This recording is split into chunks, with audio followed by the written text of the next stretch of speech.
नमस्कार नमस्कार नमस्कार दोस्तों। तो आप सभी दोस्तों का स्वागत है आज इस बोर्ड्स ग्रुप के एक बेहतरीन सीरीज में, जिसका नाम हमने रखा है बायो बेसिक विथ विशाल। अर्थात आज से इस चैनल पे बायोलॉजी की शुरुआत होने वाली है और बायोलॉजी क्लास 10th का। तो बायोलॉजी क्लास 10th का सिलेबस स्टार्ट करने से पहले हम लोग सबसे पहले बायोलॉजी की कुछ बेसिक टर्म को सीखेंगे। बेसिक कहने का क्या मतलब है, जैसे अगर आपको क्रिकेट खेलना सीखना है तो सबसे पहले आपको सीखना होगा बैट को पकड़ते कैसे हैं, और सेकंड सीखना होगा बॉल को फेंकते कैसे हैं, खेल के क्या क्या नियम होते हैं। ये तमाम चीजें आपको क्रिकेट खेलने से पहले आपको मालूम होनी चाहिए। ऐसे ही आपको बायोलॉजी पढ़ने से पहले बायोलॉजी के बारे में चैप्टर को लेकर कुछ आइडिया होना चाहिए, कुछ टर्म के बारे में आपको पता होना चाहिए कि आखिरकार वह टर्म का मतलब क्या होता है। और आपको मैं यकीन दिलाता हूं कि हम उस सारे टर्म को सीख रहे होंगे, वह सारे बेसिक चीज को सीख रहे होंगे जो आपके बोर्ड के लिए, जो आपके बायोलॉजी सब्जेक्ट के लिए इंपॉर्टेंट होगा। और ये बेसिक पढ़ने के बाद आपको बायोलॉजी सब्जेक्ट में बहुत ही कॉन्फिडेंस बिल्डअप होगा। आप क्लास 9th का बायोलॉजी खोल के देख सकते हो, 10th का, 11th का या 12th का। अगर आप किसी भी क्लास का जब बायोलॉजी खोलकर देखोगे तो आपको ये नहीं लगेगा कि हमने या हमें ये बात मालूम नहीं है। आप ये बेसिक कवर कर लेते हो, जो हमारा बेसिक का 3 से 4 लेक्चर जो होगा, अगर ये बेसिक को आप कवर कर लेते हो तो आपका जो कॉन्फिडेंस लेवल होगा बायोलॉजी को लेकर, वह एक अलग लेवल पे होगा। तो आप एक बार यकीन कीजिए और अभी कम से कम 20 मिनट तक इस वीडियो को देखिए, और इस 20 मिनट में आपको ये यकीन हो जाएगा कि मास्टर जो बता रहा है, अभी तक ये कंसेप्ट हमने सीखा ही नहीं था, या हमने जो अप्रोच सीखा था या जो कंसेप्ट सीखा था वो वास्तव में गलत कंसेप्ट था। क्या था? गलत कंसेप्ट था।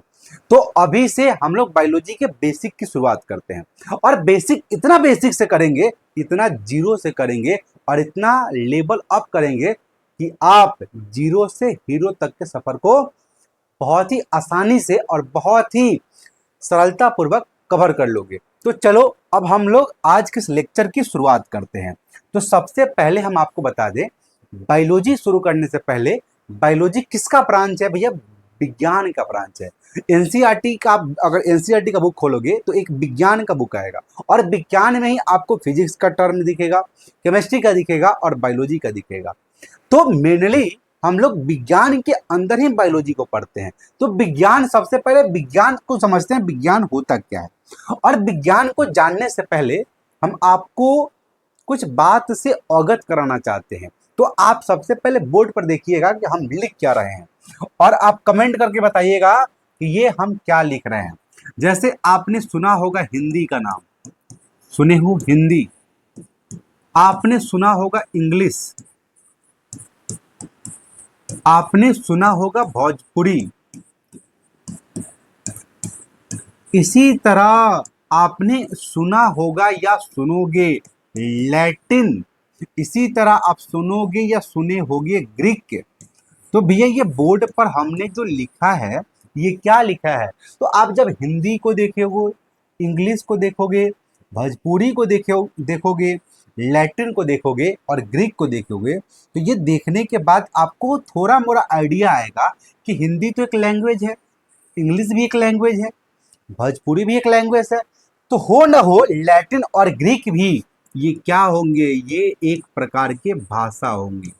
और हमने के बायोलॉजी में ये लैटिन और ग्रीक भाषा का यूज ज्यादा मिलेगा। अब लैटिन भाषा क्या होती है भाई? आइए इसको हम आपको बताते हैं, लैंग्वेज। आइए लैटिन भाषा क्या होती है? लैटिन भाषा यानी, ये जो लैटिन भाषा है यह रोम देश में बोली जाती थी। रोम में बोली जाने वाली भाषा को हम लोग लैटिन भाषा बोले। और ये जो ग्रीक है, जो भी यूनानी लोग थे, अर्थात यूनान के जो निवासी थे, वह ग्रीक भाषा बोला करते थे। हिंदी आपको मालूम है इंडिया में, इंग्लिश भी इंडिया में बोली जाती है। भोजपुरी कहाँ बोली जाती है? भोजपुरी बिहार और यूपी के जो लोग हैं वह अधिकतर भोजपुरी भाषा का उपयोग करते हैं। और भारत की यही खूबसूरती है बच्चों, कि भारत में हर भाषा को बोलने वाले लोग रहते हैं। ये बहुत खूबसूरती बात है। ये जो लैटिन है, लैटिन यूनान की बोले जाने वाला भाषा है। और लैटिन के बारे में एक बात बता दे, लैटिन एक डेड लैंग्वेज है, अर्थात यह एक प्रकार की जो भाषा है, यह मृत भाषा है। लैटिन क्या भाषा है? मृत भाषा है। भैया मृत भाषा कहने का आपका क्या मतलब है? अच्छा, लैटिन को हमने मृत भाषा इस कारण से बोला है कि जो लैटिन है अब आम बोलचाल की भाषा में उपयोग में नहीं लाई जाती। तो अगर आम बोलचाल की भाषा में उपयोग नहीं लाई जाती तो क्या यह मृत भाषा नहीं हो गया? और मृत भाषा के कारण इसके जो नियम है फिक्स हैं और इसके नाम में कोई छेड़छाड़ नहीं कर सकता। इसीलिए बायोलॉजी में आप जो भी साइंटिफिक नेम देखते हो, अर्थात वैज्ञानिक नाम देखते हो, वह सभी के सभी या अधिकतर जो वैज्ञानिक नाम है वह लैटिन भाषा से उत्पन्न हुए हैं। जैसे आपको बता दें, आम का वैज्ञानिक नाम मैंजीफेरा इंडिका होता है और यह मैंजीफेरा इंडिका लैटिन भाषा का शब्द है। ऐसे ही एक होता है कोबरा, नाम सुने हो? कोबरा, कोबरा सुने भाई? कोबरा, कोबरा का एक वैज्ञानिक नाम होता है। ऐसे ही मजे के लिए बता रहे हैं, कोबरा का जो वैज्ञानिक नाम होता है वह होता है नाजा नाजा। कोबरा का वैज्ञानिक नाम क्या होता है? नाजा नाजा। नाम है भैया नाजा नाजा, लेकिन सामने आ तब बोलना है जा जा। अगर तुम बोलेगे नाजा नाजा तो थोड़ा देर बाद माजा आ जा। तो ये वैज्ञानिक नाम कहने का मतलब है कि जो भी वैज्ञानिक नाम होते हैं, साइंटिफिक नेम होते हैं, वह लैटिन भाषा में लिखे होते हैं। अब ये लैटिन भाषा क्या है? रोम की बोली जाने वाली भाषा है और ये प्रकार की मृत भाषा है। मृत भाषा होने के कारण इसके नियम जो होते हैं वह फिक्स होते हैं। चलो, ग्रीक क्या है? यूनान की बोली जाने वाली भाषा है। तो ये एक भाषा है, लैटिन एक भाषा है, ग्रीक एक भाषा है। अब आओ हम बात करते हैं विज्ञान की। एक वर्ड है साइंस। साइंस नाम सुने होंगे। साइंस को हिंदी में हम लोग बोलते हैं विज्ञान। क्या बोलते हैं भैया? साइंस को बोलते हैं विज्ञान। यह विज्ञान, और विज्ञान के बारे में मैं आशा करता हूं आप सभी बच्चों को पता होगा। विज्ञान क्या होता है भैया? तो विज्ञान जो भी प्राकृतिक घटना घटित होती है उसके सुव्यवस्थित और क्रमबद्ध तरीके से जो ज्ञान प्राप्त होता है उसी का हम लोग विज्ञान बोलते हैं। ये हुई डिफिनीशन। लेकिन थोड़ा सा अगर हम डीप जाए तो यहाँ पे एक वर्ड आपको दिखाई दे रहा है, साइंस। और इस साइंस के ओरिजिन को समझे तो साइंस का ओरिजिन हुआ है एक लैटिन वर्ड से। अब ये लैटिन वर्ड क्या होता है आप यहाँ से आसानी से समझ सकते हो, क्योंकि पिछले स्लाइड में हमने लैटिन वर्ड के बारे में आपको बताया है। और लैटिन वर्ड, उस लैटिन वर्ड का नाम है साइंसिया। क्या नाम है? साइंसिया। तो ये जो साइंस है एक लैटिन वर्ड साइंसिया से ओरिजिन हुआ है, जिसका इंग्लिश में मीनिंग होता है नॉलेज। साइंसिया का मतलब क्या होता है? नॉलेज। और नॉलेज को हम प्यार से हिंदी में बोलते हैं ज्ञान। क्या बोलते हैं भैया? ज्ञान बोलते हैं। तो साइंसिया लैटिन वर्ड से ओरिजिन हुआ है जिसका नाम है साइंसिया, और इसका मतलब होता है ज्ञान। अर्थात विज्ञान वह चीज है जिसमें हम लोग ज्ञान की प्राप्ति करते हैं, ज्ञान के बारे में पढ़ते हैं। तो ये रहा विज्ञान। अब विज्ञान का जो है ये विज्ञान, ये science, science basically two type का होता है। यह बहुत सारे ब्रांच है, लेकिन बेसिकली हम लोग बात करें तो एक होता है प्योर साइंस, एक होता है प्योर साइंस, और एक होता है स्यूडो साइंस। स्यूडो का मतलब होता है झूठा, कूट, फॉल्स। एक होता है स्यूडो साइंस। अब स्यूडो साइंस क्या होता है? तो आप नाम सुने होंगे सोशल साइंस का। नाम सुने हो भाई? Social science. तो सोशल साइंस भी साइंस का एक ब्रांच है, लेकिन यह क्या है? यह स्यूडो साइंस है, यह स्यूडो साइंस है। और हम लोग प्योर साइंस में मेनली हम लोग पढ़ते हैं, एक पढ़ते हैं फिजिकल साइंस। फिजिकल साइंस में किसी पदार्थ का हम लोग जो भौतिक अवस्था होता है उसके बारे में स्टडी करते हैं। और एक होता है बायोलॉजिकल साइंस, अर्थात इस धरती पे जो भी जीव है उसके बारे में हम बायोलॉजिकल साइंस में पढ़ते हैं। तो मेनली हम लोग जो पढ़ेंगे वह पढ़ेंगे बायोलॉजिकल साइंस। क्या पढ़ेंगे? Biological science. कोई दिक्कत? अब यहां से एक वर्ड आया बायोलॉजी। अब ये बायोलॉजी क्या होता है, आइए इस बात को हम लोग समझते हैं। यहां तो कोई डाउट? साइंस एक वर्ड से ओरिजिन हुआ है, जो वर्ड लैटिन शब्द है जिसका मतलब होता है नॉलेज। लैटिन वर्ड क्या है? साइंसिया। और ये साइंस के होते हैं प्योर, और एक होता है बुआ स्यूडो। स्यूडो मतलब सोशल साइंस को स्यूडो बोलते हैं, और प्योर साइंस होता है फिजिकल, और एक होता है बायोलॉजिकल। फिजिकल में हम लोग भौतिक अवस्था का अध्ययन करते हैं और इसमें जीव का अध्ययन करते हैं। आइए हम आपको बायोलॉजिकल पे जाने से पहले बायोलॉजी का कुछ टर्म बताते हैं। ये जो आपको दिखाई दे रहा है बायोलॉजी, बायोलॉजी जिसको हम लोग हिंदी में बोलते हैं जीव विज्ञान, जिसको हम लोग बोलते हैं जीव विज्ञान,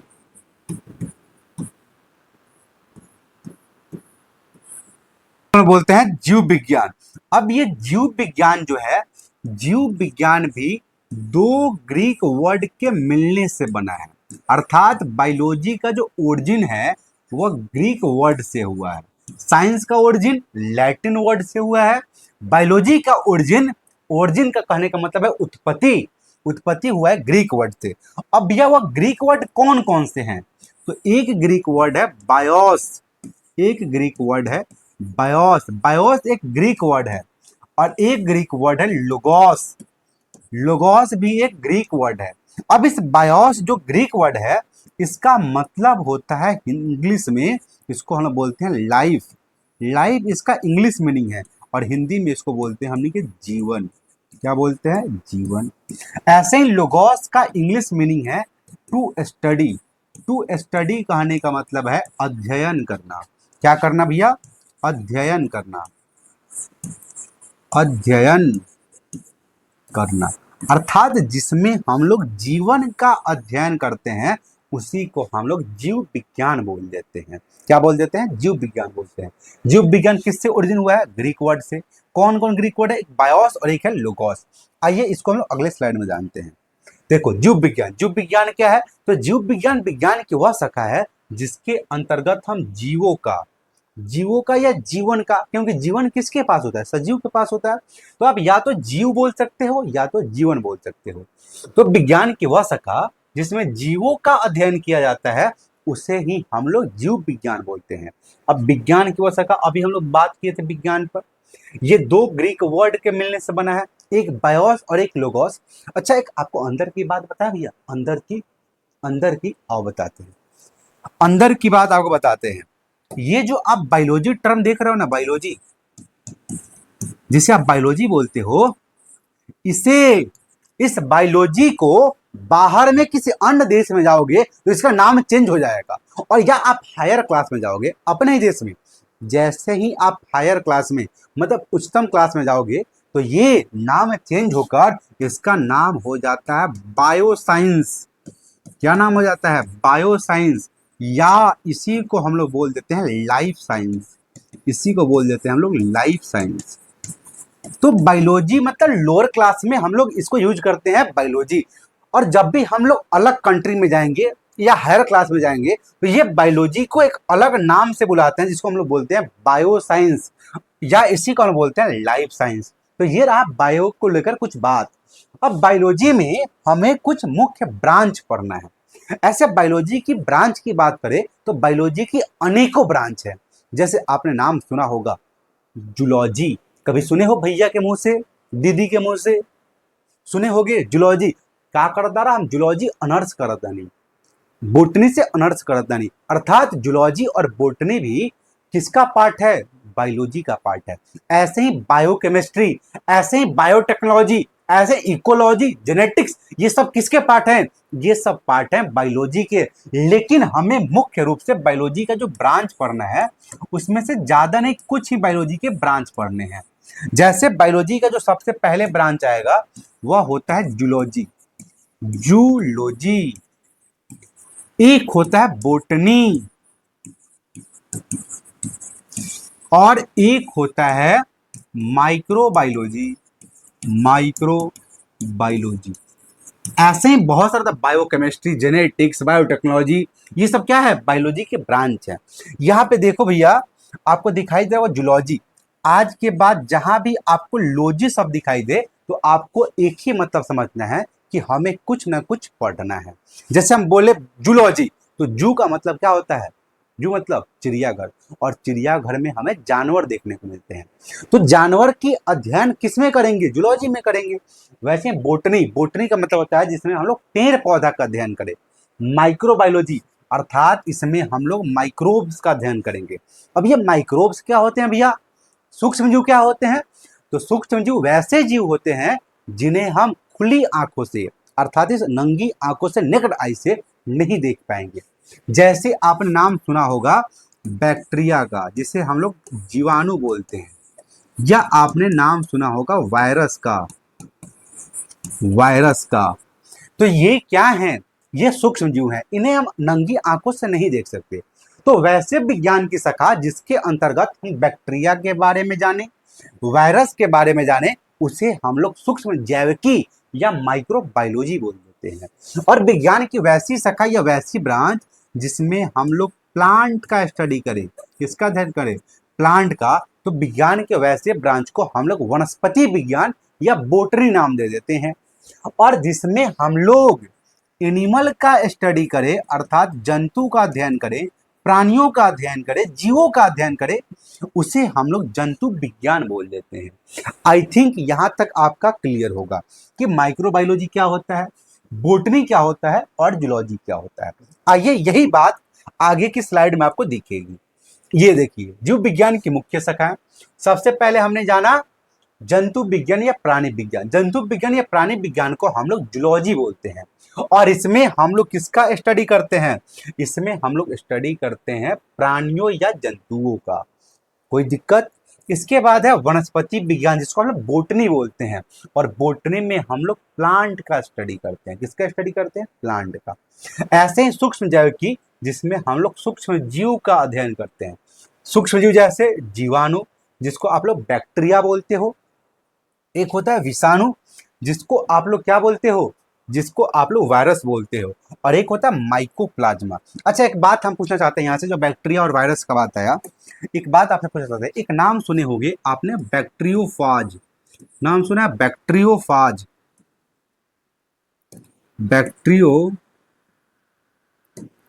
बैक्टीरियोफाज।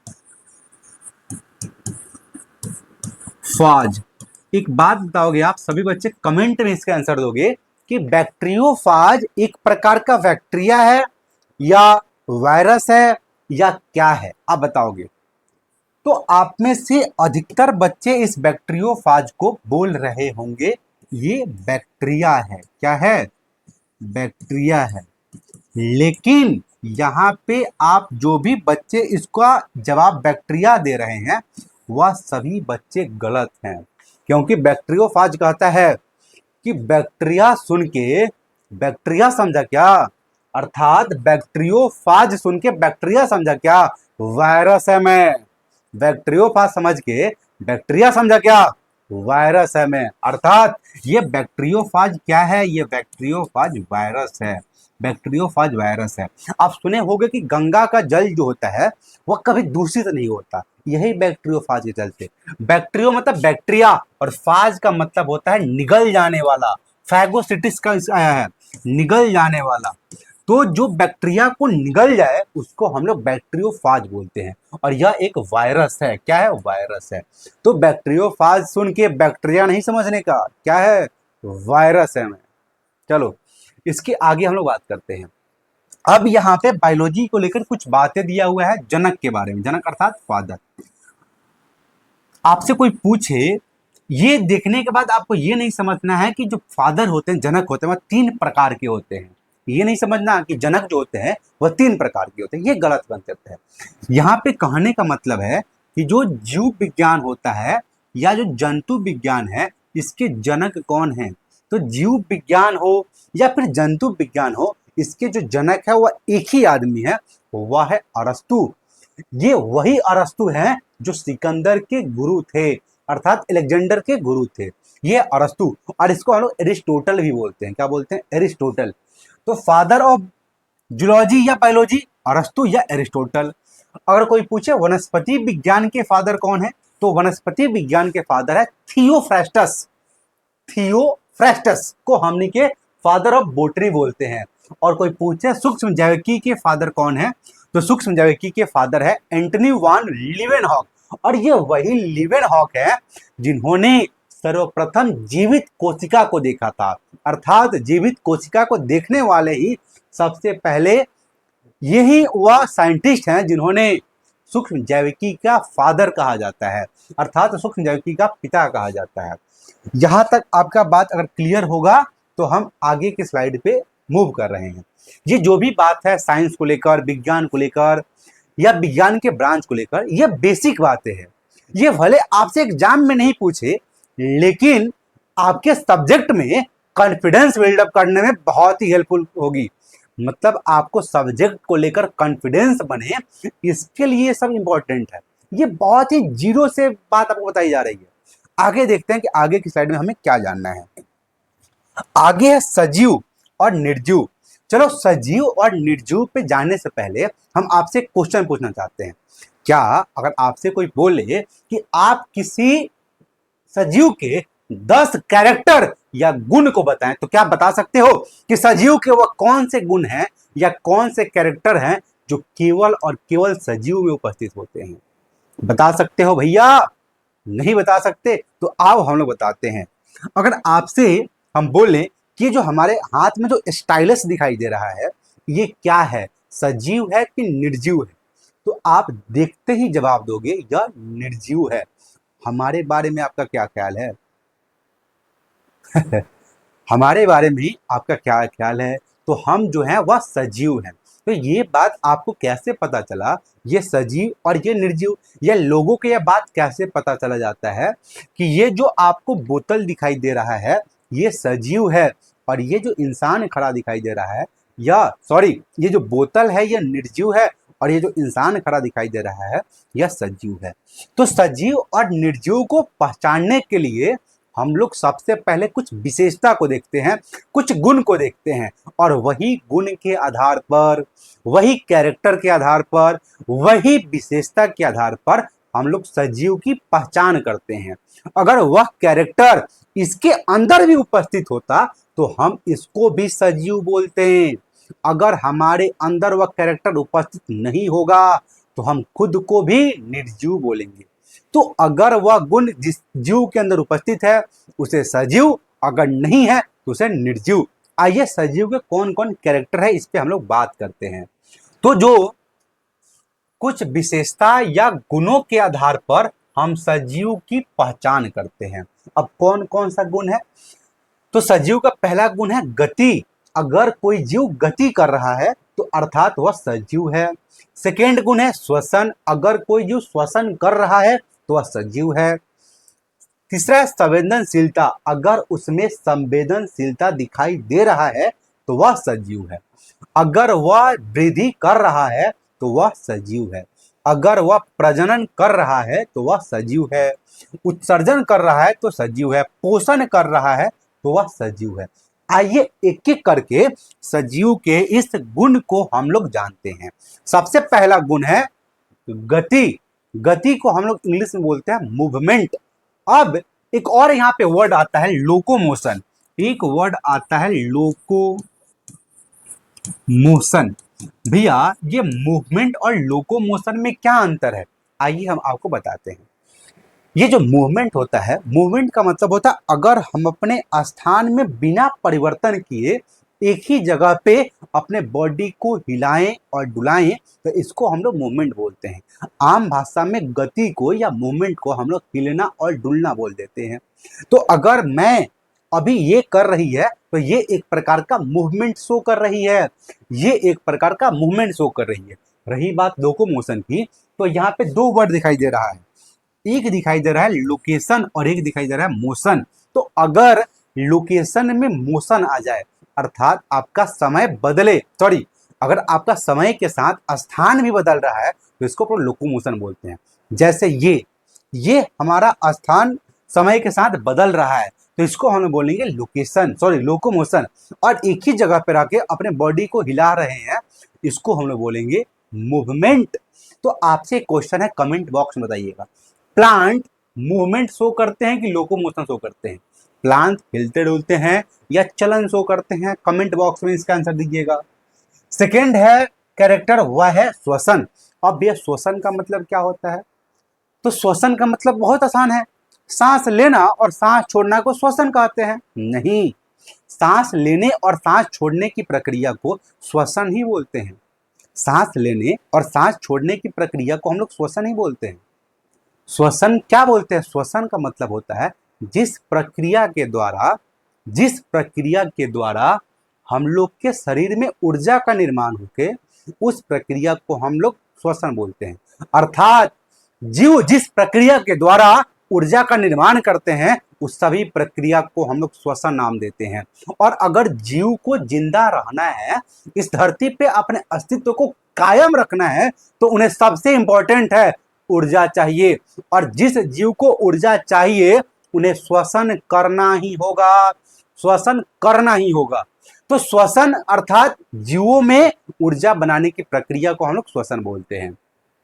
श्वसन पे एक बात आपसे पूछना चाहते हैं। श्वसन, अच्छा एक बात बताओ, जो भी हम ह्यूमन अर्थात मानव, मानव अर्थात मान के चलो ये रामलाल, ठीक, मेरा दोस्त है जो है रामलाल, क्या है? रामलाल। अगर आपसे कोई पूछे कि जो रामलाल है यह जब सांस लेता है क्या करता है? जब सांस लेता है तो यह ऑक्सीजन को लेता है या कार्बन डाइऑक्साइड को लेता है? इसका जवाब आप दोगे कमेंट बॉक्स में कि जब रामलाल या कोई इंसान जब सांस लेता है तो ऑक्सीजन को लेता है या कार्बन डाइऑक्साइड को लेता है। 2 मिनट का नहीं 30 सेकंड का आपको समय दिया जाता है, सोच के बताना है कि जब भी कोई इंसान जब श्वसन अर्थात सांस लेता है तो वह ऑक्सीजन को लेता है या फिर कार्बन डाइऑक्साइड को लेता है।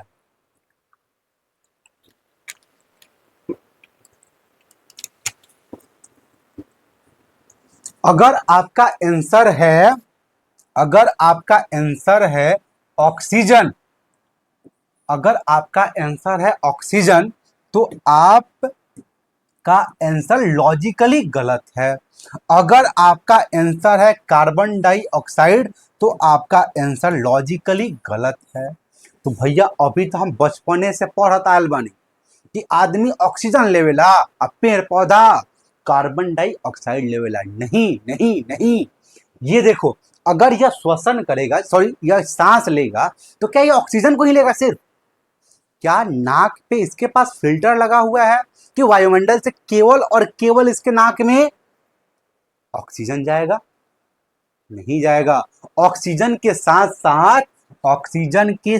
साथ इसके अंदर कार्बन डाइऑक्साइड भी जाएंगे, इसके साथ नाइट्रोजन गैस भी जाएगा, इसके साथ साथ धूल कण भी जाएंगे इसके नाक में।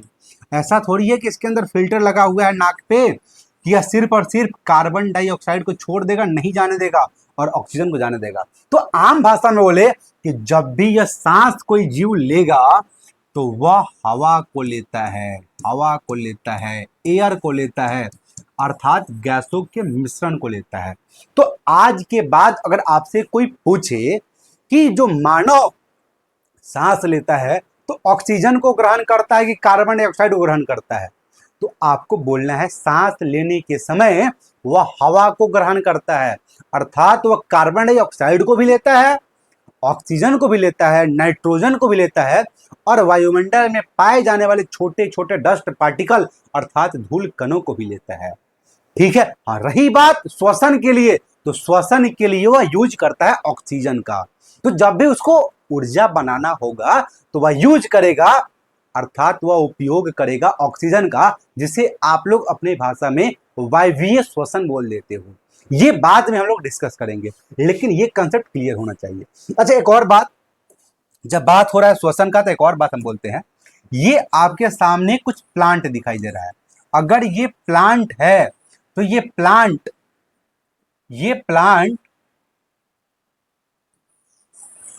प्लांट आपको बताना है, ये प्लांट वायुमंडल से ऑक्सीजन को लेता है या कार्बन डाइऑक्साइड को लेता है, बताना है।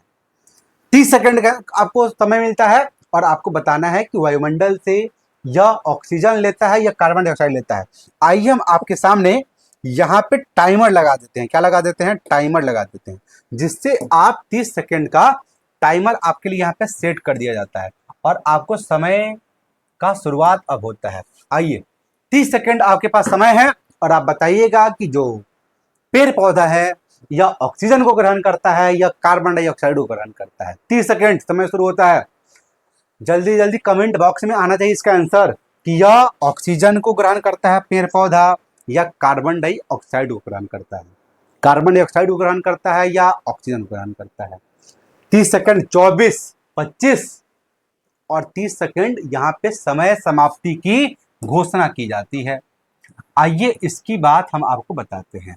आप में से मैक्सिमम बच्चे ये बता रहे होंगे, हम जैसे देख पा रहे हैं कि आपका आंसर आ रहा है कि पेड़ पौधा जो है वह कार्बन डाइऑक्साइड को ग्रहण करते हैं। क्या करते हैं? ग्रहण करते हैं और ऑक्सीजन को छोड़ते हैं। ऑक्सीजन को छोड़ते हैं। अगर एक पॉइंट ऑफ व्यू से देखा जाए तो आपका ये जो आंसर है यह सही है। आपका जो आंसर है यह सही है कि कार्बन डाइऑक्साइड को ग्रहण करते हैं और ऑक्सीजन को छोड़ते हैं। अगर एक पॉइंट ऑफ व्यू से देखा जाए तो ये आपका जो है यह सही है। लेकिन हम आपको बता दें, जिस प्रक्रिया में पेड़ पौधा ऑक्सीजन को लेते हैं, सॉरी, कार्बन डाइऑक्साइड को ग्रहण करते हैं और ऑक्सीजन को छोड़ते हैं, उस मूलभूत प्रक्रिया को हम लोग प्रकाश संश्लेषण बोलते हैं। प्रकाश संश्लेषण अर्थात जब भी पेड़ पौधा सूरज की उपस्थिति में, किसकी उपस्थिति में? सूरज की उपस्थिति में क्या करता है? सूरज की उपस्थिति में यह करता है, यह सूरज की उपस्थिति में सनलाइट ग्रहण करके यह करता है प्रकाश संश्लेषण। क्या करता है? प्रकाश संश्लेषण। प्रकाश संश्लेषण करता है। तो जब भी पेड़ पौधा को प्रकाश संश्लेषण करना होगा तो वह वायुमंडल से कार्बन डाइऑक्साइड को ग्रहण करता है और बाई प्रोडक्ट के रूप में ऑक्सीजन को छोड़ता है। लेकिन क्या पेड़ पौधा ऑक्सीजन को ग्रहण करता है? क्या कार्बन डाइऑक्साइड को ही केवल लेता है? क्या ऑक्सीजन को भी ग्रहण करता है? आइए इस बात को हम बताते हैं। देखो, अभी हम आपको बताए हैं कि किसी भी जीव को जिंदा रहना है तो उसके लिए उस जीव को ऊर्जा बनाना पड़ेगा। क्या बनाना पड़ेगा? ऊर्जा बनाना पड़ेगा। और ऊर्जा बनाने के लिए जीव को एक ही प्रोसेस करना होगा, वह है श्वसन। तो अगर जीव को जिंदा रहना है तो उसको ऊर्जा बनाना होगा, और ऊर्जा बनाना है तो एक प्रक्रिया करना होगा, उसको बोलते हैं कि श्वसन। और जब भी श्वसन करना होगा तो उसको श्वसन के लिए रिक्वायरमेंट पड़ेगी ऑक्सीजन का। किसका? क्योंकि ज्यादा मात्रा में ऊर्जा तभी बन सकता है जब आपके पास ज्यादा मात्रा में ऑक्सीजन हो। तो इस पेड़ पौधा को भी जिंदा रहने के लिए ऊर्जा चाहिए, और ऊर्जा के लिए श्वसन चाहिए, और श्वसन के लिए ऑक्सीजन चाहिए। और जब भी श्वसन करेगा तो बाई प्रोडक्ट पे या उसके साथ साथ कार्बन डाइऑक्साइड रिलीज होगा। तो कहने का मतलब ये है कि जब भी प्लांट जब भी प्लांट प्रकाश संश्लेषण करेंगे, क्या करेंगे? प्रकाश संश्लेषण, जिसको हम लोग बोलते हैं फोटोसिंथेसिस, ये हम बाद में पढ़ेंगे भी। जब भी प्रकाश संश्लेषण करेंगे तो वह CO2 को ग्रहण करेंगे, CO2 को ग्रहण करेंगे और बाई प्रोडक्ट के रूप में ऑक्सीजन को छोड़ते हैं। ऑक्सीजन को छोड़ते हैं। लेकिन जब भी प्लांट श्वसन करेंगे, क्या करेंगे भाई? श्वसन अर्थात ऊर्जा बनाएंगे, तब यह CO2 को छोड़ते हैं। CO2 को छोड़ते हैं और ऑक्सीजन को ग्रहण करते हैं। तो देखिए होगे, रात में एक कहावत है कि रात में पेड़ के नीचे ना सुतेला, काहे से? जो भूत आके गला दबा के मार देता है। क्या कर देता है? मार देता है। ऐसी कोई बात नहीं है। रात में जो सनलाइट होता है भैया, वह अनुपस्थित होता है। अगर सनलाइट अनुपस्थित है तो प्रकाश संश्लेषण की क्रिया बाधित हो जाएगी, और प्रकाश संश्लेषण की क्रिया बाधित होगी तो उस समय ऑक्सीजन बाहर नहीं निकलेगा। जब ऑक्सीजन बाहर नहीं निकलेगा तो उस समय तो खाना बन रहा होगा, उस समय तो ऊर्जा बन रहा होगा, और ऊर्जा बन रहा है तो ऑक्सीजन को ग्रहण कर रहा होगा। तो अगर कोई पेड़ विशाल पेड़ है, जैसे बरगद का पेड़ बहुत विशाल पेड़ है, तो उसको एनर्जी ज्यादा मात्रा में चाहिए, और ज्यादा मात्रा में एनर्जी चाहिए तो ज्यादा मात्रा में वायुमंडल से ऑक्सीजन के मॉलिक्यूल को ग्रहण करेगा और छोड़ेगा क्या ज्यादा मात्रा में, कार्बन डाइऑक्साइड। तो वहां के आसपास से वायुमंडल से ज्यादा ऑक्सीजन के कण को छोड़ लेता है और कार्बन डाइऑक्साइड को छोड़ता है, जिससे वायुमंडल में कार्बन डाइऑक्साइड की मात्रा बढ़ जाती है और जेकरा से जो इंसान नीचे सोया रहता है उसका दम घुटने से मृत्यु हो जाती है। तो साइंस ये है, ये बेसिक बात। तो प्लांट कार्बन डाइऑक्साइड भी लेते हैं और ऑक्सीजन भी लेते हैं। रही बात कब, तो कार्बन डाइऑक्साइड लेते हैं कब, जब वह प्रकाश संश्लेषण की क्रिया कर रहे हो, और ऑक्सीजन कब लेते हैं, जब वह श्वसन की क्रिया कर रहे हो। ह्यूमन ऑक्सीजन लेता है कि कार्बन डाइऑक्साइड, तो मानव भैया ऑक्सीजन भी लेता है, कार्बन डाइऑक्साइड भी लेता है, नाइट्रोजन भी लेता है। तो ये तमाम गैसों लेती है, अर्थात वह हवा को लेता है, गैसों के मिश्रण को लेता है। हाँ, रही बात श्वसन करने की, तो श्वसन में यूज करता है ऑक्सीजन का। यहां तक अगर बात क्लियर हो तो हम लोग आगे बढ़ते हैं। आगे हमें क्या जानना है, ये हम लोग बात कर रहे थे। यहाँ पे श्वसन हम लोग बात कर लिए। आगे एक टर्म है संवेदनशीलता। संवेदनशीलता जिसको हम सेंसिटिविटी बोलते हैं, इसको एक और बोलते हैं चेतना। चेतना जिसको हम बोलते हैं कॉन्शियसनेस, चेतना, कॉन्शियसनेस। अब ये कॉन्शियसनेस क्या होता है, आइए इसको बताते हैं। चेतना का मतलब होता है बाहरी वातावरण के प्रति जब हमारी बॉडी कोई प्रतिक्रिया शो करती है, इसी को हम लोग चेतना बोल देते हैं। अगर इस स्टाइलस अगर निर्जीव है तो क्या इसके अंदर चेतना देखने को मिलेगा, नहीं मिलेगा। अगर यह सजीव है तो क्या देखने को मिलेगा, हाँ। चेतना मतलब क्या, जैसे आप देखिए हो, आप जब बच्चे हो गए तो आप क्या करते हो, टॉर्च लेकर आप किसी की आंख पे चमकाते थे। तो जैसे ही टॉर्च आपकी आंख पे पड़ता था तो आप क्या करते थे, ऐसे ऐसे करते थे। अर्थात जो आप टॉर्च का लाइट है वह एक प्रकार का स्टिमुलाई है, वह एक प्रकार का उद्दीपन है, एक बाहरी परिवर्तन है, जिसके चलते आप क्या कर रहे हो, आपका आंख प्रतिक्रिया शो कर रहा है। ऐसे ही वायुमंडल में जब तापमान बढ़ जाता है, अर्थात जब गर्मी का मौसम आता है, तो हमारा बॉडी ज्यादा गर्म जब होता है तो उसके प्रति भी प्रतिक्रिया शो करता है। क्या करता है, पसीना बाहर निकालता है। ऐसे ही तापमान जब घट जाता है, जब ठंडा का दिन आता है, तो बॉडी उसके प्रति भी प्रतिक्रिया दिखाता है, जिसे हम लोग क्या बोलते हैं, उससे हम लोग कांपना, शिवरिंग करना बोलते हैं। तो ये हो गई चेतना। एक है वृद्धि। वृद्धि का मतलब क्या है, एक छोटा सा चुन्नू रामलाल बन गया, इसी को तो वृद्धि बोलते हैं भैया। वृद्धि का मतलब होता है संख्या में या तो बढ़ोतरी हो जाए या तो साइज में बढ़ोतरी हो जाए, इसको हम लोग बोलते हैं वृद्धि। एक होता है प्रजनन। प्रजनन अर्थात रिप्रोडक्शन। रिप्रोडक्शन का मतलब होता है अपने जैसे संतान को जन्म देना।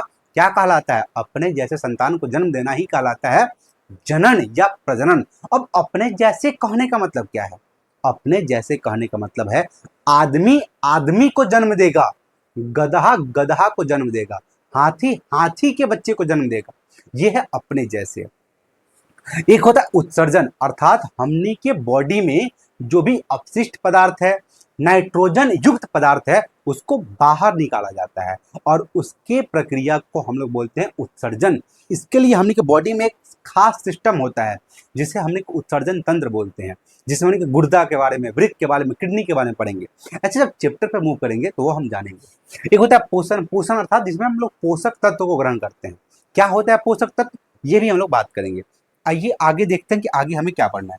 ये है सजीव के गुण। ऐसे बहुत सारा गुण है, इसमें और सारा गुण आ जाएगा, जैसे कोशिकीय संगठन, अर्थात सभी जो कोशिका से मिलकर होते हैं।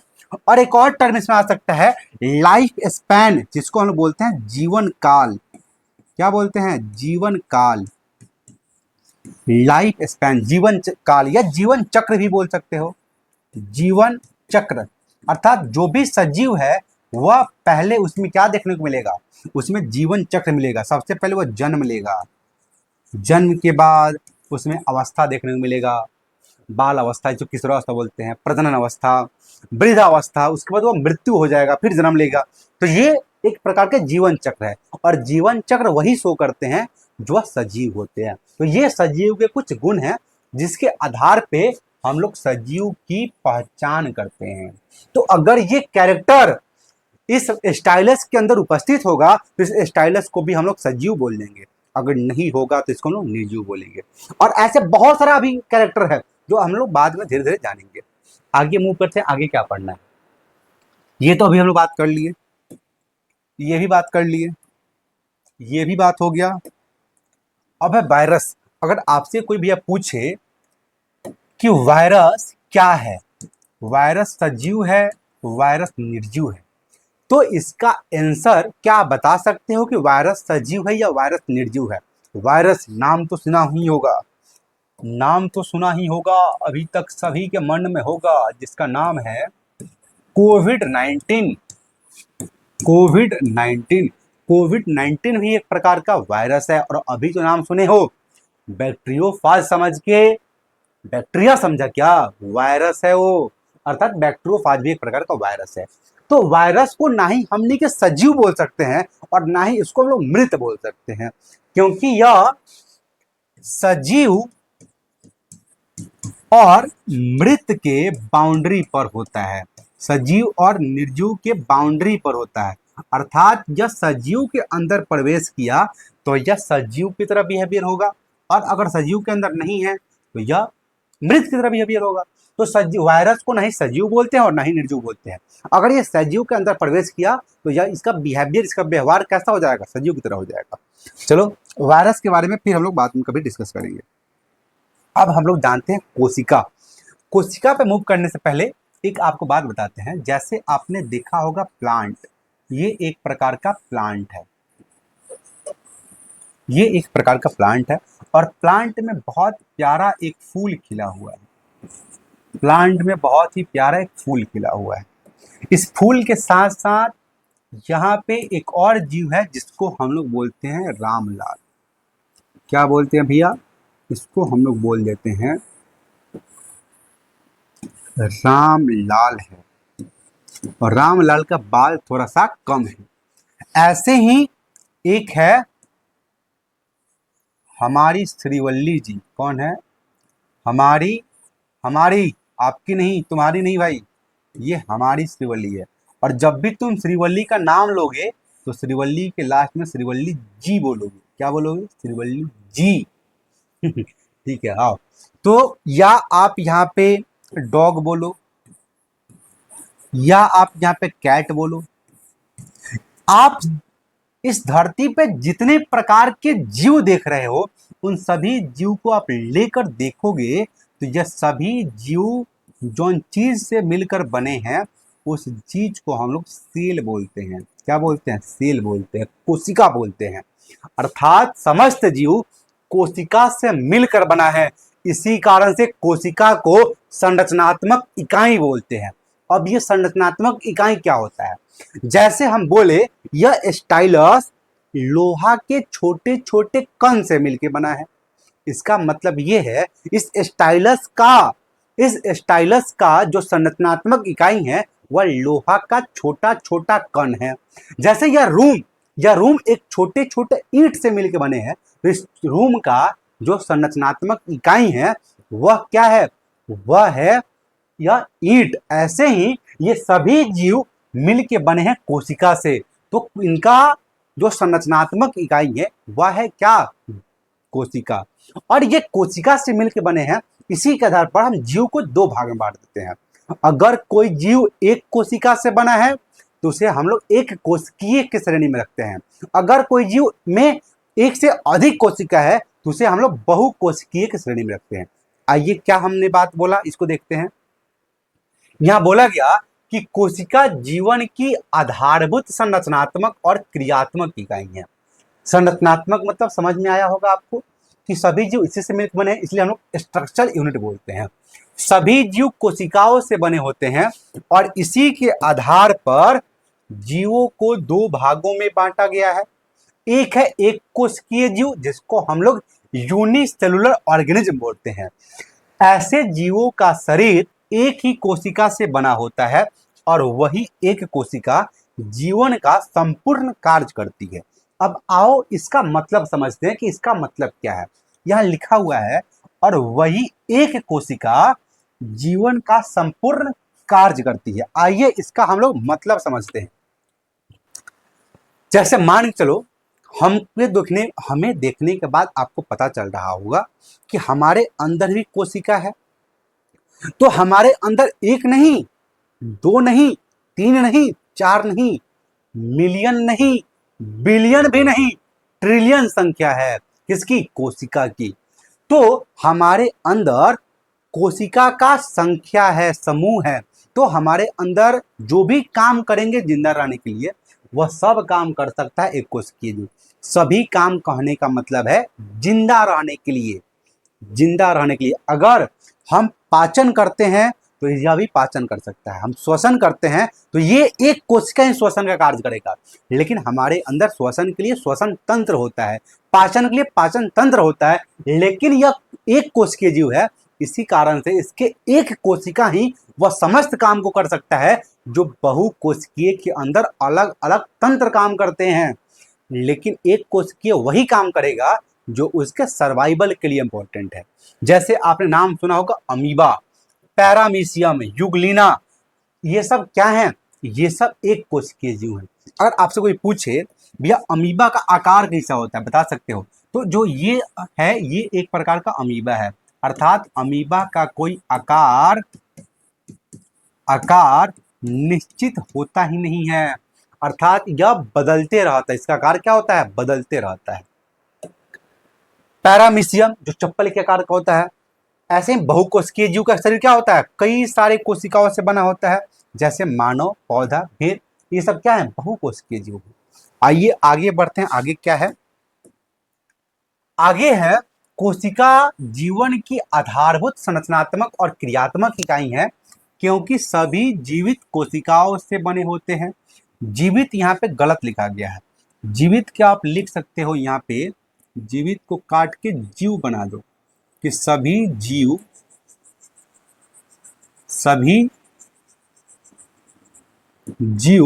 कोशिकाओं से बने होते हैं, और कोशिका से छोटी कोई भी संरचना स्वतंत्र रूप से अस्तित्व में नहीं रह सकती। आइए इस बात का मतलब समझते हैं कि कोशिका से छोटी कोई भी संरचना स्वतंत्र रूप से जीवित नहीं रह सकती। इसका मतलब क्या है? अगर हम बोले कोशिका से छोटी संरचना, इसका मतलब उस संरचना का बात कर रहे हैं जो कोशिका के अंदर उपस्थित होगा। और अगर कोशिका के अंदर उपस्थित है तो माइटोकॉन्ड्रिया हो सकता है, वह अंतःप्रदवी जालिका हो सकता है, वह केंद्रक हो सकता है, वह राइबोसोम भी हो सकता है, वह गोल्जी बॉडी भी हो सकता है, वह हरित लवक भी हो सकता है। तो ये संरचना कोशिका से छोटी होती है। तो अगर कोई पूछे आपसे कि भैया माइटोकॉन्ड्रिया सजीव होखेला कि निर्जीव होखेला, बताओ तो तनी, क्या आप बता पाओगे? क्या आपने अभी तक कभी सोचा है कि माइटोकॉन्ड्रिया को सजीव बोल सकते हैं कि नहीं बोल सकते हैं? क्या आपसे कोई पूछे न्यूक्लियस सजीव होखेला कि निर्जीव होखेला, बता पाओगे? देखो, कोशिका से छोटी कोई भी संरचना को हम लोग ना ही सजीव के बोल नहीं सकते हैं, क्योंकि सजीव का गुण होता है वह हम लोग जो कैरेक्टर पढ़े हैं। तो क्या माइटोकॉन्ड्रिया श्वसन कर सकता है? क्या कर सकता ही नहीं कर सकता है, इस पे हम लोग बाद में चर्चा करेंगे। लेकिन ये बात आपको पता होना चाहिए कि कोशिका से छोटी कोई भी संरचना अकेले तो जिंदा ना रह सकी। माइटोकॉन्ड्रिया को जिंदा रहने के लिए उसको कोशिका के अंदर रहना पड़ेगा, बाहर निकला मर गया। राइबोसोम को जिंदा रहने के लिए कोशिका के अंदर रहना पड़ेगा। आइए, यहाँ पे कुछ दिया हुआ है, कोशिका, ये ऊतक, ये अंग तंत्र, ये जीव, ये क्या कहने का चाह रहा है? देखो, अभी हम बोले कि समस्त जीव कोशिका से मिलकर बना होता है, तो एक बात बताओ, हम भी तो कोशिका से मिलकर बने हैं। बोल, हम कोशिका से मिलकर बने हैं। तो एक बात बताओ, क्या तुम हमारे अंदर कोशिका को देख पा रहे हो? क्या तुम हमारे अंदर कोशिका को देख पा रहे हो? नहीं, आप एक प्रकार के संरचना को देख पा रहे हो, आप एक ढांचा को देख पा रहे हो, जिसे हम लोग जीव नाम देते हैं। क्या नाम देते हैं? जीव नाम देते हैं। तो हमारे अंदर क्या कोशिका नहीं है? कोशिका है, बहुत ही सूक्ष्म जीव है यह। तो कोशिका के मिलने से ऊतक बनता है, ऊतक के मिलने से अंग बनता है। नाम सुने होगी अंग का भैया नाम सुने हो? जैसे हम लोग बोलते हैं हृदय भी क्या है? अंग है। हृदय भी क्या है? अंग है। और नाम सुने होगे आप वृक्क, वृक्क भी क्या है, वृक्क भी अंग है।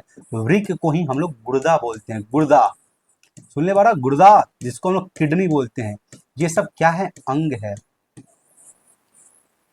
ऐसे ही हमारे अंदर अंग तंत्र होता है, जैसे पाचन तंत्र, श्वसन तंत्र, उत्सर्जन तंत्र, परिवहन तंत्र, जनन तंत्र, उसके बाद तंत्रिका तंत्र। तंत्रिका तंत्र, ये सब क्या है, तंत्र है। और ये सब मिलने के बाद जो बनता है वह प्यारा सा एक जीव बनता है, जिसको हम लोग रामलाल बोल देते हैं। तो आप जब किसी जीव को देखोगे तो उसमें कोशिका नहीं दिखाई देगा, उसका एक ढांचा दिखाई देगा, लेकिन उसके अंदर अंग तंत्र दिखाई देगा, अंग दिखाई देगा, ऊतक दिखाई देगा, और वह कोशिका से मिलकर बना होता है। तो ये रहा बात हम लोग कोशिका का, ये कोशिका से ऊतक बनता है, कोशिकाओं के समूह से। आप ऊतक का नाम सुने होंगे, एक होता है एपिथेलियल टिश्यू। एपिथेलियल, एपी मतलब अपॉन, ऊपर, जैसे हमारा जो स्किन है, यह भी एक प्रकार का टिश्यू है। अगर आप यहाँ से इसको नोचो तो क्या आप कोशिका को नोचोगे?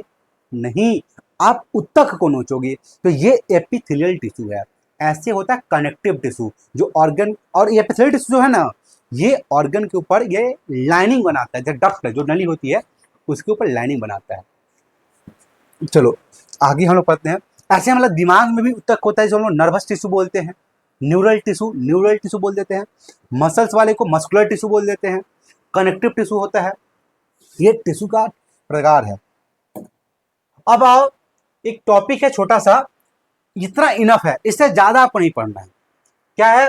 रॉबर्ट हुक के बारे में आपको जानना है। Robert Hooke, Robert Hooke, Robert Hooke को हम लोग सर्वप्रथम कोशिका का खोज किया था, इसीलिए रॉबर्ट हुक को हम लोग फादर ऑफ साइटोलॉजी बोल देते हैं, कोशिका विज्ञान के जनक बोल देते हैं। तो रॉबर्ट हुक 1665 ईस्वी में कोशिका को देखा था, और वह कोशिका मृत थी। आपने बचपन में पढ़ा होगा कि इन्होंने जब अपने साधारण माइक्रोस्कोप से कॉर्क के टिश्यू को, कॉर्क का मतलब है ये दारू के बोतल का कॉर्क नहीं, या बैडमिंटन खेलने वाला कॉर्क नहीं, कॉर्क का मतलब होता है, आओ बताते हैं कॉर्क क्या होता है। जैसे ये प्लांट है, सॉरी, जैसे ये प्लांट है, और इस प्लांट का जो बाहर का ये जो बार्क होता है, बार्क, बार्क का मतलब होता है छाल। तो छाल को जब नोचोगे, अर्थात इस छाल को जब नोचोगे तो क्या कोशिका दिखाई देगा? नहीं, ऊतक दिखाई देगा। तो जब छाल को नोचोगे तो वह ऊतक दिखाई देगा। क्या दिखाई देगा? ऊतक। और इसी को हम लोग नाम देते हैं कॉर्क। क्या नाम देते हैं? कॉर्क। तो कॉर्क कुछ है नहीं, कॉर्क एक प्रकार का पादप ऊतक है। तो जब रॉबर्ट हुक कॉर्क के टिश्यू में जब माइक्रोस्कोप से देखा तो उसे हॉनीकॉम्ब अर्थात मधुमक्खी के छत्ते का आकार का कुछ संरचना दिखाई दिया। इस प्रकार से कुछ संरचना दिखाई दिया, और ये संरचना एक प्रकार का घर की तरह दिखाई दे रहा है, घर की तरह। तो घर को वहां पे बोला जाता था सेलुली, सेलुली, सेलुली, सेलुली। इसी सेलुली से वर्ड आया है सेल, और सेलुली का मतलब होता है कंपार्टमेंट। सेलुली का मतलब होता है कंपार्टमेंट, कोष्ठ, घर। तो मतलब बोलते हैं सेलुली। तो सेलुली से आया सेल। और एक बात आपको बता दे कि ऐसा बात बा जोन आवरी कोनो ना जान पावत हो, जो बीए वाला लड़का बारन सन एकनी के ना पता हो का बात, कि जो ये रॉबर्ट हुक ने सेल को देखा था, ये सेल भाई था ही नहीं, या कोशिका था ही नहीं, ये चुपके चुपके कोशिका भित्ति को ही देखकर सेल बोल दिया था। ये चुपके चुपके कोशिका भित्ति को ही देखकर सेल बोल दिया था। ये तो बाद में पता चला, जब इलेक्ट्रॉन माइक्रोस्कोप आया, कंपाउंड माइक्रोस्कोप आया, तब धीरे धीरे पता चला वह कोशिका भित्ति नहीं, वह कोशिका था। लेकिन आपको याद क्या रखना है, आपके लेवल पे याद रखना है कि रॉबर्ट हुक ने 1665 में सर्वप्रथम कोशिका की खोज की, और वह कोशिका कैसी कोशिका थी? मृत कोशिका थी। ऐसे ही नाम याद रखना, एंटन वान लीवेनहॉक। एंटन वान लीवेनहॉक ने 1674 में किसकी खोज की थी? जीवित कोशिका की खोज की थी। और ऐसे ही 1831 में एक साइंटिस्ट का नाम है रॉबर्ट ब्राउन, एक नाम है रॉबर्ट ब्राउन, और रॉबर्ट ब्राउन ने केंद्रक की खोज की थी। भैया अभी मैं आपको यकीन दिला दूं कि आप में से अगर आप वीडियो को देख रहे हो तो कमेंट में बताना न्यूक्लियस का मतलब क्या होता है, न्यूक्लियस का मतलब क्या होता है, या आप अगले लेक्चर का इंतजार करो। न्यूक्लियस को इतने अच्छे से समझाएंगे जो आपने कभी सोचा तक नहीं होगा कि अच्छा ये अप्रोच भी हो सकता है। अर्थात न्यूक्लियस का मतलब ये होता है, सही, आपने कभी सोचा भी नहीं होगा। तो सर्वप्रथम न्यूक्लियस की खोज किसने की? रॉबर्ट ब्राउन ने। एंटोन लीवन ने क्या किया था? जीवित कोशिका का। रॉबर्ट हुक ने क्या किया था? मृत कोशिका की खोज की थी। और यही एंटोन लीवेनहॉक को हम लोग फादर ऑफ माइक्रोबायोलॉजी अर्थात सूक्ष्म जैविकी के फादर बोलते हैं। आइए आगे हम लोग बढ़ते हैं। अब भैया देखो क्या है, अब ये है कि कोशिकाओं में 3 मुख्य घटक पाए जाते हैं, अर्थात कोशिकाओं के पहले आप लगा सकते हो वर्ड सभी कोशिकाओं। सभी कोशिकाओं। अब सभी कोशिकाओं का क्या मतलब है? सभी कोशिकाओं के कहने का मतलब है या वह कोशिका प्रोकैरियोटिक हो या फिर वह यूकैरियोटिक हो। वह साधारण से साधारण प्रोकैरियोटिक से जटिल अगर यूकैरियोटिक कोशिका है तो उसमें यह 3 चीज कम से कम प्रेजेंट होगा। ये 3 चीज कम से कम प्रेजेंट होगा। वह कौन प्रकार का कोशिका हो उसमें 3 चीज जरूर से जरूर प्रेजेंट होगा। सबसे पहला क्या है? अनुवांशिक पदार्थ। भैया अनुवांशिक पदार्थ क्या होता है? आइए हम आपको समझाते हैं अनुवांशिक पदार्थ। गांव में आप देखते होंगे कि जब भी किसी के घर बेबी होता है अर्थात बउआ होता है तो उसके दादा दादी, चाचा चाची, फूफा फूफी, मामा मामी जब उसको खिलाते हैं अपने गोद में तो उनके मुंह से एक शब्द निकलता है कि बउआ के जो मुंह बानू एकरा पापा पे गेल बा, कि बउआ के जो नाक बानू एकरा मम्मी पे गेल बा, कि अपने बपुए लेखन बढ़िया बा, सुंदर बा, एकरा मम्मी लेखन हसन बा। क्या आपने कभी सुना है? तो क्या उसके पापा जैसे आंख है इसका मतलब पापा में से आंख निकल के चला गया उसके अंदर? क्या मम्मी जैसा नाक है तो मम्मी में से नाक निकल गया चला गया उस बच्चे के अंदर? नहीं।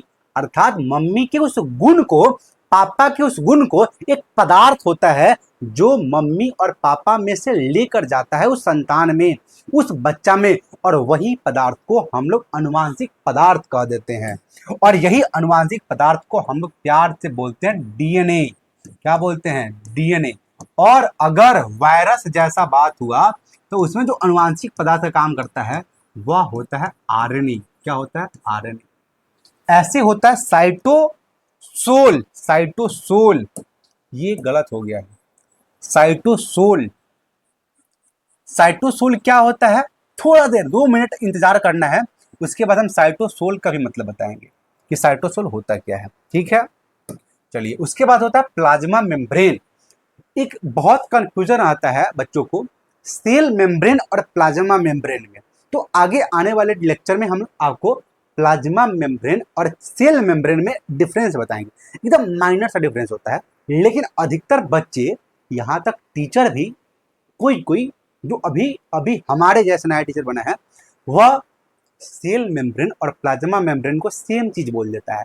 लेकिन अगर आप बारीकी से देखोगे तो सेल मेम्ब्रेन और प्लाज्मा मेम्ब्रेन में थोड़ा सा माइनर सा डिफरेंस होता है, उसको भी हम आपको बता रहे होंगे। तो ये 3 चीज कोशिका के अंदर उपस्थित होनी चाहिए, अगर वह प्रोकैरियोटिक हो या फिर यूकैरियोटिक हो। आगे आते हैं।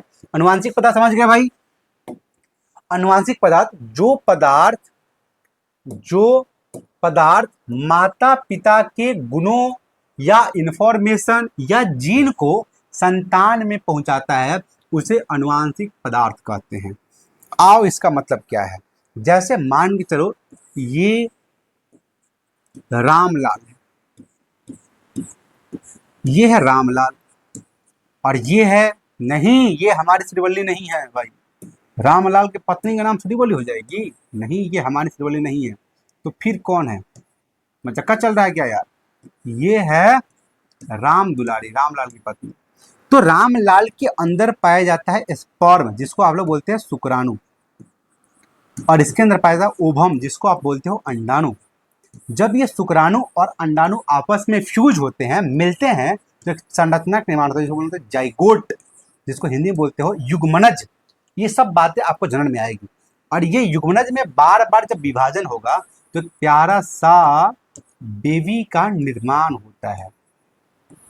और इस बेबी का आप बोलते हो ना, ये बेबी का जो आंख बा, आंख, ये पापा पर गईल हवा, ये बउआ के जो नाक हवा, नाक, ये एकरा मम्मी पर गए हवा। तो ये जो नाक और आंख मम्मी पे गया, पापा गया, ये किसके चलते गया है?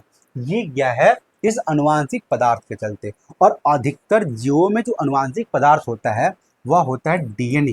क्या होता है? डीएनए। और जो वायरस होता है जैसे कोविड-19, इनमें जो अनुवांशिक पदार्थ होता है वह आरएनए होता है। क्या होता है? आरएनए होता है। आइए अनुवांशिक पदार्थ आपको क्लियर होगा। आगे हम लोग बढ़ते हैं। आगे एक छोटा सा टर्म है जिसको हम लोग बोलते हैं अंग, और एक छोटा सा टर्म है कोशिकांग। तो आज हम यहीं तक लेक्चर को समाप्त करते हैं। आगे के लेक्चर में अंग क्या होता है, कोशिकांग क्या होता है, प्रोटोप्लास्ट क्या होता है, प्रोटोप्लाज्म अर्थात जीव द्रव्य क्या होता है, साइटोप्लाज्म कोशिका द्रव्य क्या होता है, साइटोसोल क्या होता है, पारगम में झिल्ली कहने का मतलब क्या है, अर्ध पारगम में झिल्ली कहने का मतलब क्या है, अपारगम में झिल्ली कहने का मतलब क्या है, या फिर ऐसी तमाम चीजों को हम लोग डिस्कस कर रहे होंगे। तो आज के लिए इतना ही।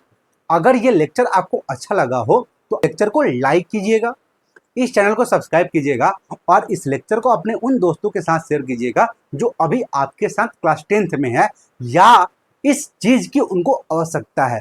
तो फिर मिलते हैं अगले लेक्चर में। तब तक के लिए आपको खुश रहना है, मस्त रहना है, और सबसे इंपॉर्टेंट चीज आपको स्वस्थ रहना है। चलिए।